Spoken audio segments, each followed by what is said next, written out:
തളിപ്പറമ്പ് പൂക്കോത്ത് തെരുവിലും പരിസരത്തും തെരുവുനായയുടെ വിളയാട്ടം. ശനിയാഴ്ചയും കഴിഞ്ഞ ദിവസങ്ങളിലുമായി കൗൺസിലർ ഉൾപ്പെടെ 4 പേർക്ക് തെരുവുനായയുടെ കടിയേറ്റു.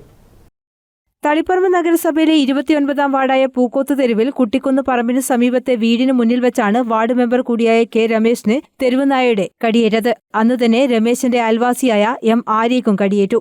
നായയെ പിന്നീട് ചത്ത നിലയിൽ കണ്ടെത്തുകയായിരുന്നു. ശനിയാഴ്ച ഉച്ചയോടെ കുട്ടിക്കുന്ന് പറമ്പിന് സമീപത്ത് തന്നെയുള്ള കെ സീതയ്ക്കും തെരുവത്ത് നിന്നും കീഴാറ്റൂരിലേക്കുള്ള റോഡിൽ വെച്ച് രോഹിത് മൊട്ടമലിനും തെരുവുനായയുടെ കടിയേറ്റു. കടിയേറ്റവർ തളിപ്പറമ്പ് താലൂക്ക് ആശുപത്രിയിലും കണ്ണൂർ ഗവൺമെന്റ് മെഡിക്കൽ കോളേജ് ആശുപത്രിയിലും ചികിത്സ തേടി.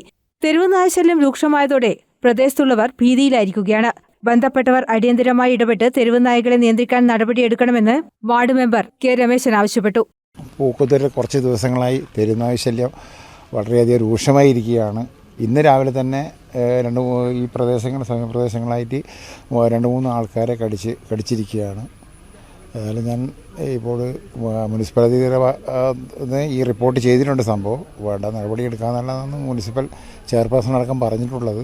ഏതായാലും അധികൃത ഭാഗത്ത് എത്രയും പെട്ടെന്ന് ഇതിനെതിരെയുള്ള സ്വതന്ത്ര നടപടി സ്വീകരിക്കണമെന്ന് എനിക്ക് പറയാനുള്ളത്. തെരുവത്തെ വിവിധ സ്ഥലങ്ങളിൽ 2 നായകളെ ചത്ത നിലയിൽ കണ്ടെത്തിയിട്ടുണ്ട്. News bureau, Taliparamba.